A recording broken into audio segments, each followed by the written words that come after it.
Skyrocking my career to my destiny. Let none stop me, get the best of me. We the chosen ones, what's electory? Welcome back, and we are about to start our next episode. I think this is number 5 of the Trajectory podcast. So whoever's listening, thank you for tuning in. My name is Scotty Carlisle. Kitamura. And Derek Gutierrez. Today, Derek, are you going to give me one of those? Okay. Today, Derek is our, you got to roll with it. Yeah, that's what we're doing. Mine, dude. All right, here we go. Don't want to leave anybody out. So today, our special guest is part of our family. He's been around since we started the Trajectory. What would you call it? Dynasty. And nice word. And movement. That's true. We already talked about that earlier. A few more years will be Trajectory movement. Yes. Well, because trajectory, like a missile, it's moving, right? So that's what we're doing. And Thrive in 2025, everything that we're doing is to help people achieve those goals, right? Yeah. So Derek has a very special situation that we'll talk about. He was part of the book. And I guess, I don't know. Where do you want to start with that, Jason? I mean, why don't you just introduce yourself to tell people a little bit about you? Okay. Oh, yeah. Talk about myself. Jeez. So I'm Derek. I'm 55, a husband, a dad, I'm a mortgage broker, real estate broker, and now best-selling author. I can add to the list, a speaker, an enthusiast of AI, learning about that. But I've been born and raised in Corona, California. My whole entire life I've been here. I've established a lot of friends and relationships, both personal and business.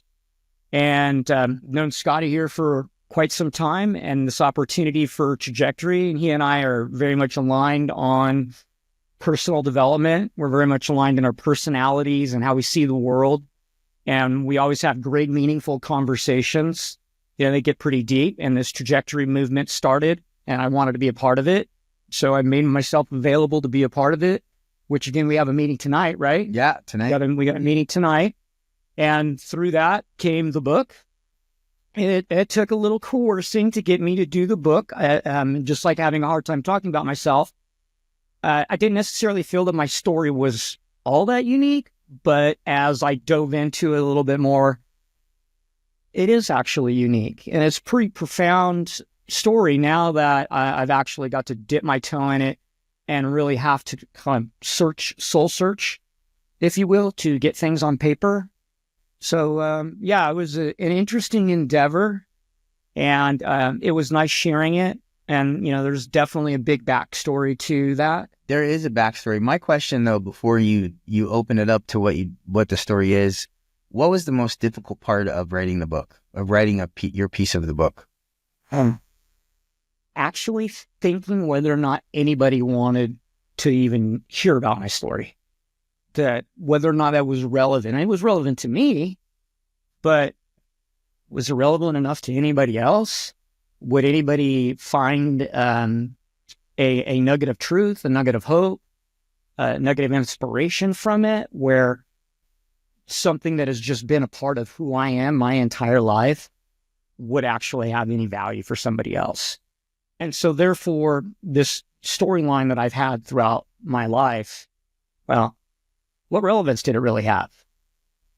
And I think that was probably the most difficult part. And getting it down on paper, like literally starting it, going, which direction do I go? Do I jump all around? Do I run a timeline? What emotion? Like all of these things that you're trying to culminate into building a story, especially when you've never done it before.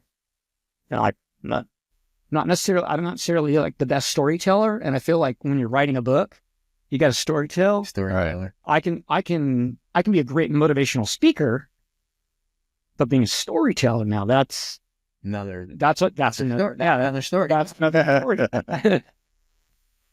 Well, so why don't you give us your story?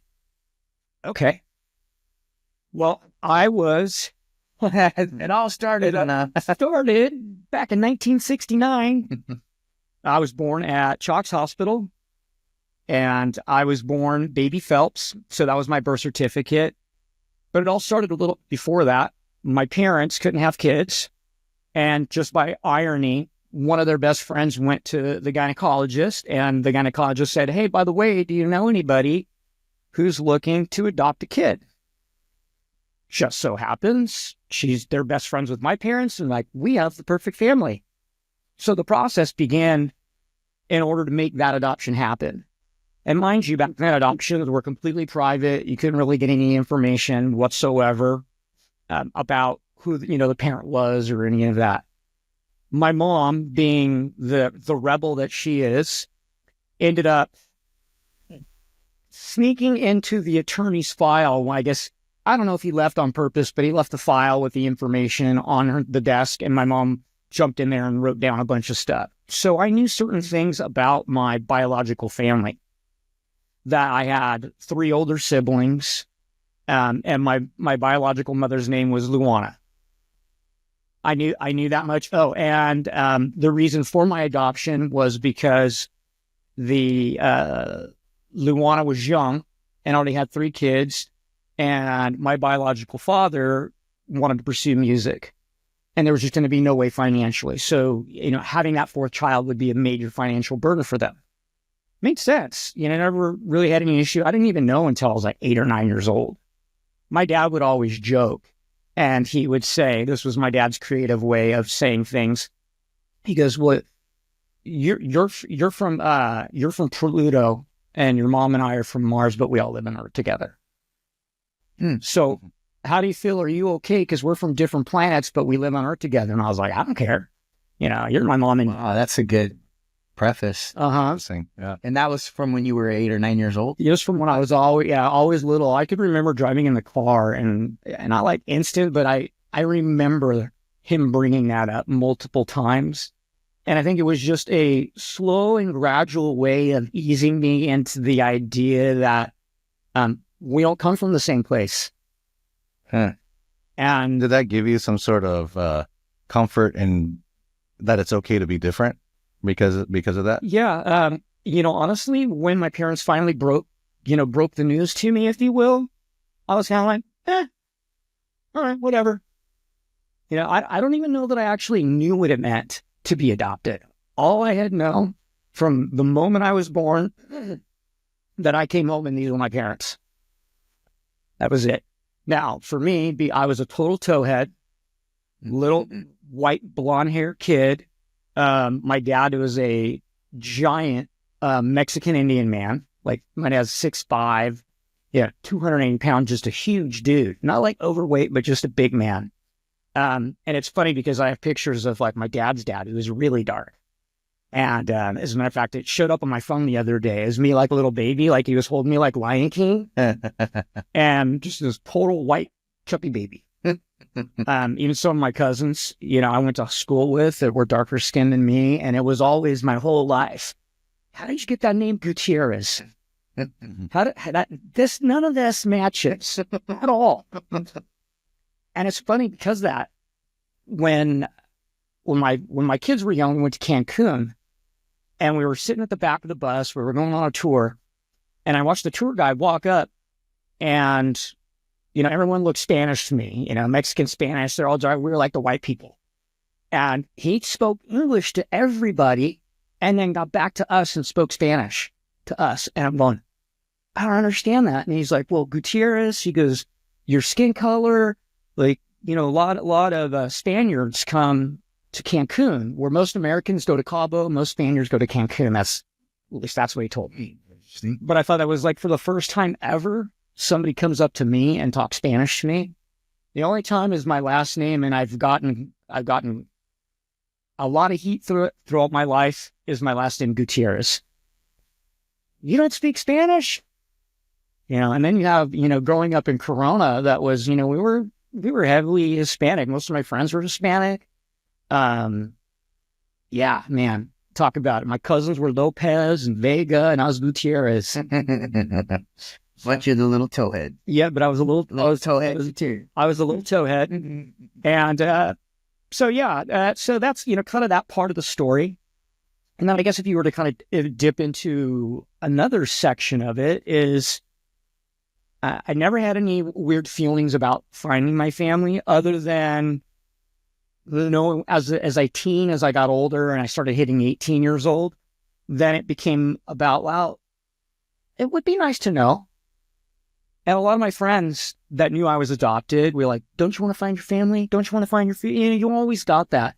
And then I'd have some people like, oh, hey, I saw this guy. He looks just like you. I think I found your brother. That was kind of weird. It was like, okay.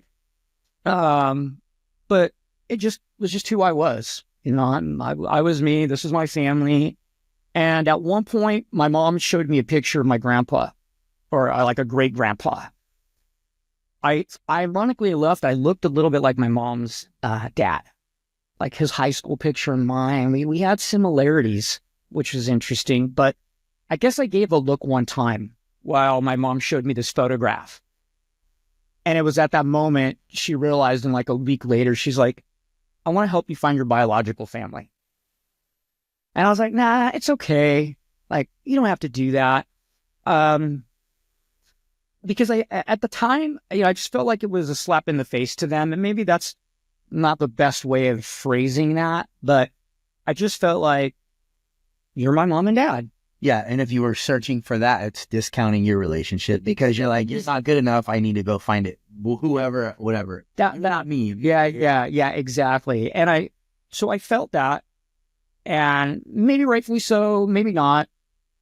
But that's, I was, 18 years old. I was a kid. I was 19. I was, still learning how to think for myself. Fast forward as time going by, and then I have my own son, and then begin to think, okay, well, now I've got somebody else, I got to take care of. What's my health going to be like? What's my longevity going to be like? What's the biological side to this? Do people in my family survive a long time? I mean, I've been healthy. Knock on wood, I've been extremely healthy my entire life. Like, I don't get sick. Like, I have good genes when it comes to health. So, I tried to look. I searched hospital records, and I really couldn't get anything. And finally, I just left it alone. I couldn't really get anything to figure it out. So I was just like, you know what? Tried when Facebook came out. I started searching on Facebook. Nothing came up.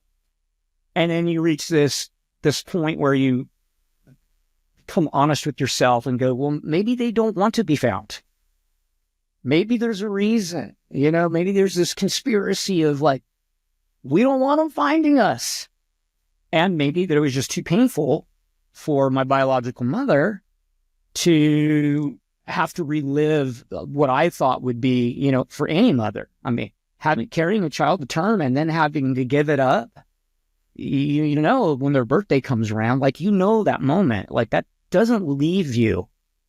I mean, some of us, we scrape our knees and we can remember back. I remember when I crashed on my bicycle and I tore my knee up. Can you imagine carrying a kid for 9 months? Right. And so, I always felt a certain compassion to relieve her of any feeling that she made a bad decision. Mostly I was just like, hey, I've had a good life. I had good parents. I'm a good person. I've got a great family. I would just want to be able to share that with you and say thank you. Thank you for not having an abortion. At 21 years old with 3 kids, that would have been, an easy move. But due to her faith and being a Catholic, and nope, we don't do that. And I think just having a moral compass and knowing, hey, there's somebody that could take it, have a family. So how did it come into because you said you started looking, you couldn't find it, and then you had that thought. Yeah. Then how did you end up? 23andme is where I started, and then went to Ancestry. And through Ancestry, nobody showed up right away. Like, if you've ever done Ancestry, you've got like 25 cousins. This long list of all these people that the names weren't familiar, but then I could see some young people that resembled my son Corbin. So my biological sister's son looked similar to my son Corbin. I'm like, okay, they they kind of look alike. And then one of them was on my dad's side of the family that showed it looked like she would be my niece, but it turned out she was a half sister from a second marriage that he had. So went basically that direction and started reaching out, and I was able to connect with my biological dad's side, which he unfortunately passed away some 20 years ago. So I didn't get to meet, but my biological sister, Shauna, ended up doing ancestry. And literally one night, laid in bed, I had a little notification in my email, and it's like, hey, do I know your parents? It's coming on. I'm like, well, I don't know, but here's who I'm looking for, and here's my story. I know I got these siblings, and I know that my biological mother is Luana. And then I woke up the very next morning. They're like, oh my God, we found you. You know, you're basically our lost brother. Oh. And we've been looking for you. And I was like, holy crap, I can't believe this. I'm 53 years at the time. Yeah, 53 years old. I'd already done ancestry like 4 months. So in my mind, I was like, yeah, that didn't pan out. This one didn't pan out. That one didn't pan out. I kind of resolved to let it go. And then boom, there it was. And we were on the phone. And then my oldest brother, Scott, was, checking me out, like making sure, like, what's your intentions? I was on the phone with him. They let mom know that afternoon that they found me. And then it was just kind of a series of talking and meeting with the rest of my siblings. I ended up I have a younger brother, Josh. So there was the 3, and then there was me, and I was getting up for adoption. Luana remarried, and then 4 years later had another son, Josh, who he and I look absolutely the most alike. Like our baby pictures, it's crazy because again, we have different dads. He and I look a lot alike. Very similar in personalities. I'm definitely the runt of the family. I know that much. And so, yeah, they were just welcoming, so welcoming, aunts, everybody. And then I met them for Christmas during COVID. How did it feel? Because you had that worry that like they were trying to hide from you, like they didn't want to be found. But then when they told you that they were looking for you, like I bawled my eyes out. Yeah, I bawled my eyes out. It was an overwhelming feeling. I remember Joanna was downstairs doing her reefs and stuff, and I got off the phone and to find out that they had learned about me something like 8 years prior and hadn't been able to find me. And I hadn't been able to find them because Luana had remarried. So the birth certificate name that I was born with before I became Derek James Gutierrez, I was searching for Phelps. Well, they were Beldens now. They were legally adopted. They were Beldens. So the Phelps name disappeared, and they never knew what my name was. So, and he was an attorney. Like I went to a wedding and got to meet all his attorney partners, and they're sharing the story going, oh my God. And, Scott found out, and we had been looking for you. So he even had his, associates trying to figure out, they were, actively trying to find me. And so when I came down the stairs, I told Joanne, I was like, they were trying to find me. And then at that moment, it just overwhelmed me. And I don't want to say feeling alone, because that's not at all, I don't know how to describe it, but it was just an overwhelming emotion that this journey, while it's just started, the first half of the journey has just concluded. Mm. That was the beginning and the end right there. And they've been absolutely amazing. I'm just love them to death. They are the greatest people. And so my question is, in that interim time where you thought it was over, that you're not going to be able to reunite with them, because I can imagine there might be some people listening to this at some point that are in that situation where they haven't found whoever it is that they're looking for. And would you have anything to say, or would you give yourself advice on, now looking back that you found it, what would you tell yourself? I think the biggest thing, and this is just an innate feeling that we get, is rejection. Or, am I going to get rejected? Am I going to put all this effort? And that's assuming that you want to. Am I going to not like what I'm going to find? What's behind door number 3? And am I not going to like what I'm going to find? Is this going to be short-lived?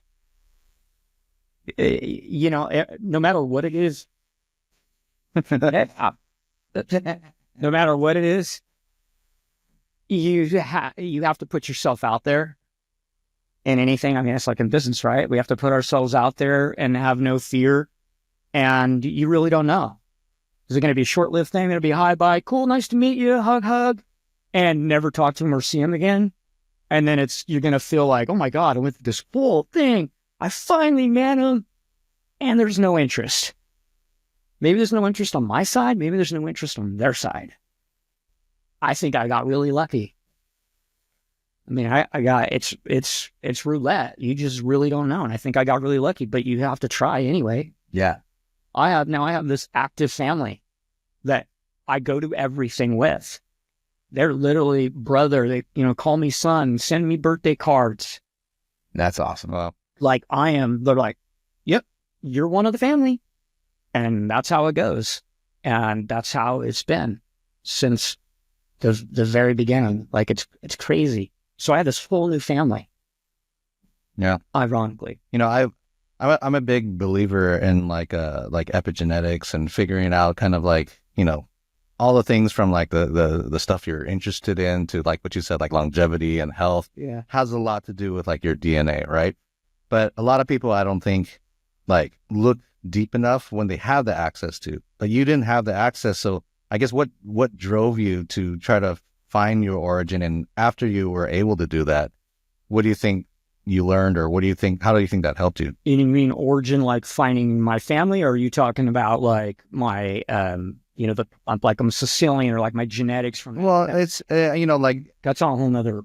Majority of people who have access to their parents and their history, yeah, they kind of take it for granted and don't even look that deep into like, how their parents acted or their grandparents, or seeing you didn't have access. So you're actively searching for it. So when you're able to actually get that information and meet them, like, how did that kind of... Okay. Yeah. No, I got you. That makes a lot of sense, because, that was an ongoing thing within my life too, because you go to the doctor, right? And the doctor's like, well, tell me about your parents' history. Did your mom, anybody die of cancer? Like those kinds of things. So then there was always the underlying health side of it. But I took my adoptive family from my family. That was my history. I'm a proud Gutierrez. I'm proud of that. So, I owned that. And because I had such a long part of my life that didn't, I definitely owned it. But it is very cool to get pictures. Like, so my aunts would start sending me pictures like, hey, this is your great grandfather. This is your grandfather. This is your grandmother. This is when, they came to this country. This is what they did. Even being a Toastmaster, my great grandfather or grandfather was a Toastmaster. Wow. I remember talking to my aunt, and she's like, yeah, he was into that Toastmaster when that club started way back when. And yeah, he was into speaking. So you see these variables that you actually own as yourself, that you actually begin to see that the whole nature nurture part of it. Mm-hmm. And it's cool. It's cool to learn, it's cool to learn about it. I'm still learning about it. Like I said, it's, the aunts, because they're all older. So there's Chuck was the youngest, who I look like Chuck. So Chuck is my uncle. He's 65. He and I look the most alike. Everyone's like, yep, you're Uncle Chuck. Mm-hmm. So I have that. And then my Aunt Sandra, and Aunt Tina, and then my mom, Luana. And Aunt Tina and Sandra have been really good about family photos and sharing. So at the beginning, they were like blowing me up with stuff. And then I ended up, and I still have to do, shame on me, take all my photo albums as a kid growing up. I've given a couple of them. Like I found an original photo of me when I was little. I gave it to Luana not too long ago. But to create a photo album for her so that she could see, my life through my parents' eyes. That's some deep stuff, because I can only imagine the emotions that Luana has gone through, right? And then now that she's connected with you, what emotions she still has, and she probably has emotions that she has to sort through, right? That she's probably not Never really got to touch me. I found that out. It was like, and they wheeled me off. So she, the normal thing where you get to bond with the baby, No. she didn't get any of that. It was like, had a kid, took the kid away. Did you and her ever have, or have you yet have a conversation where it's just you two and you like face to face, eye to eye, and there's some kind of a raw moment where she maybe says anything, or that's a good question. Something prolific. or yeah, I can just, because I'm imagining that would happen at some point, because, or maybe it wouldn't, because maybe she's I mean, we've had some pretty good conversations. We talk on the phone. So, when we talk, we're talking for a good hour at least. Like, we both make a point to talk and shared honestly about, things that have gone on in my life. Stupid things I did when I was a kid, stupid things I did when I was an adult. I know of those. And so we have honest conversations, which is cool. So there's a lot there and I'm sure that there'll be more that will be revealed, because a lot of times when we're together, because she lives in Vegas. So when we come down, it's family functions, everybody's at the dinner and we're all trying to get together. We're all at the table together. There's a lot of stuff that's going on and you don't always get to have that moment. We've had some good moments. When I first met her, that was the looking at her, because I always thought, I don't know why, it's a weird thing, but I always thought I would look like my mom. The irony of it is that I'm predominantly Sicilian, which is my dad's side of the family, the Gallo side.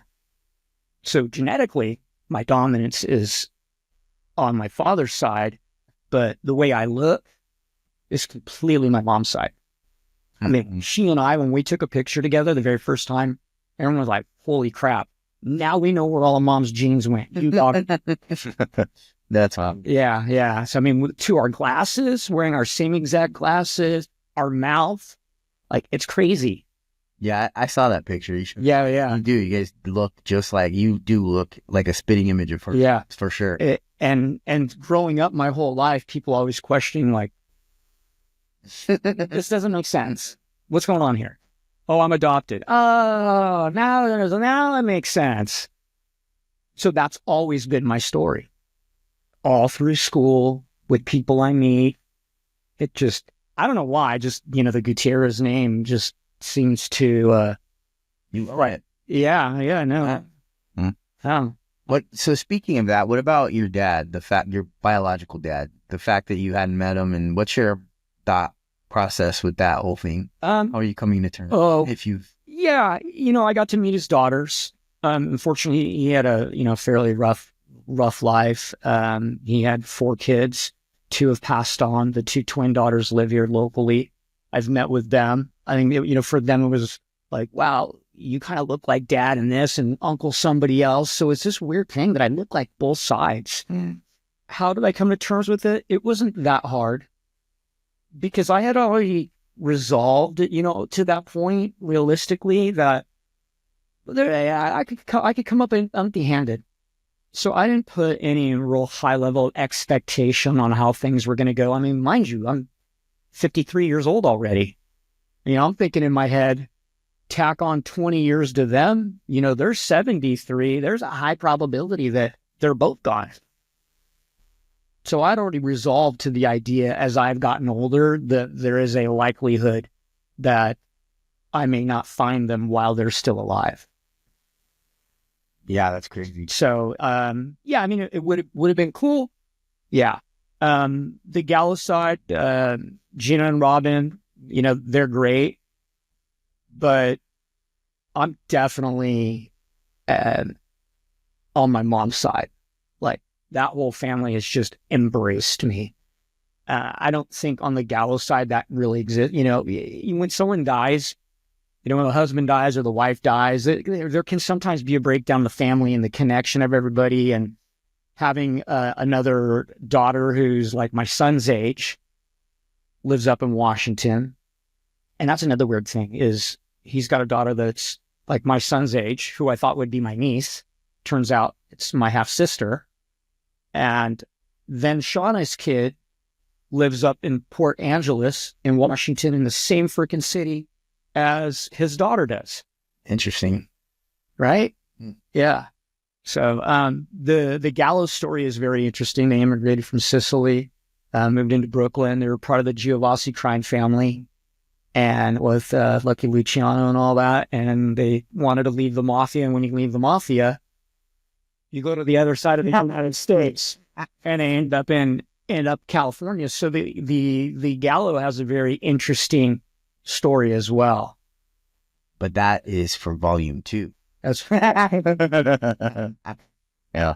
I think it's been reading the story, talking to you, and it's great because your story is very unique, but it also is inspirational. And also there are people that are hurting out there in a way, maybe they won't admit it or whatever, but it hurts, right? And the fact that you've gone through this and you've kind of seen both sides of the coin, it is inspirational. And so the fact that we were able to pull that story and put it in a trajectory conglomeration is really cool, and I'm excited about it. And so it was cool that the whole family bought the book too. Yeah, that's cool. That was the other thing. They all bought when it came out. They all bought the book, and they wanted to hear my story. But I think there's a ton of people out there that have been adopted. Mm-hmm. They probably all have the same conflict in their mind of whether they should go search for their original family, if maybe they don't want to be found. They're probably having those same thoughts, but your story kind of gives a little bit of hope that, hey, maybe it might be worth it to push a little bit. Absolutely. Yeah. I mean, everyone's story is a little bit different because I didn't know anything about mine other than names and some siblings. Some others might know some background, if you will, my parents were drug addicts, and, I got, CPS came and got me, and I got adopted, and I don't know who they are and don't know what's going on with them. And now I'm 18 years old. Crazy stories like that. Yeah. There might be a little bit more of an emotional rift that exists there. There might be some hard feelings. And I always would tell people, I'm like, I don't want it to be like an Oprah show. Like, oh my God, the show, this big thing. I never wanted that drama from it. And I didn't put any expectations for there to be drama or for there not to be.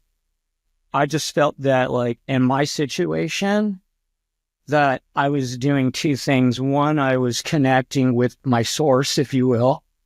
Where did you come from? I figured out where I came from.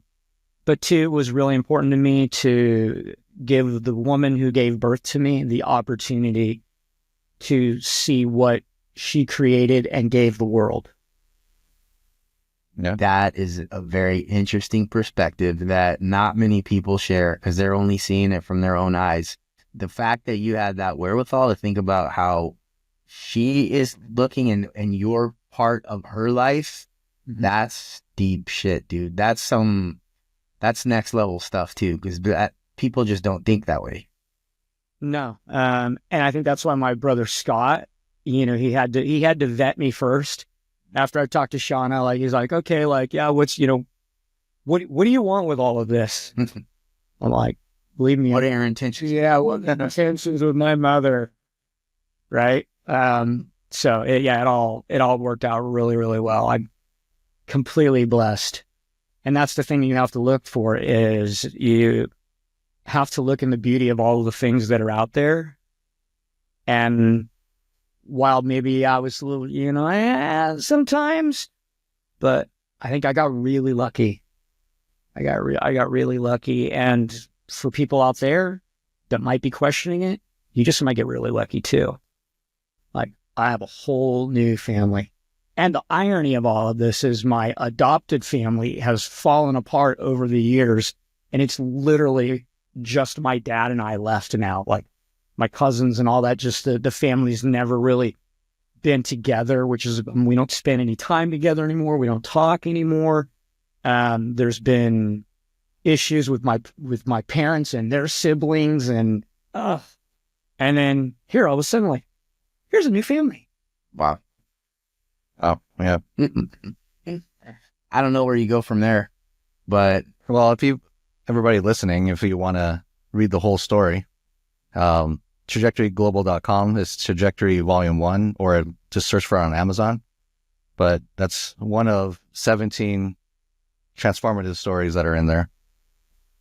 Yeah, there's a lot of great ones besides mine. Here's a good one. yeah, yours is a good one. Mm-hmm. But, well, I guess that being said, thank you for coming here today. Thanks, guys. Time. Yeah. And for anybody out there, if you have a story, if you know somebody with a story, if you want to make an impact, we invite you to engage with us, to engage with the community, be part of something that's going to help the trajectory of other people's lives. Yeah. It's a good way to end it. And if you're local, come to one of the meetings. They're awesome. Every Wednesday night. And trajectoryglobal.com, is that the meeting site? Is that on that website too? Kind of. So it's going to be. It's on the community. You have to join the community. Oh, so join the community and then you'll find out. Join the online community. Yeah. The speakeasy. Yeah. Yeah. Not really, but okay. Again, thank you, and we'll catch you next time.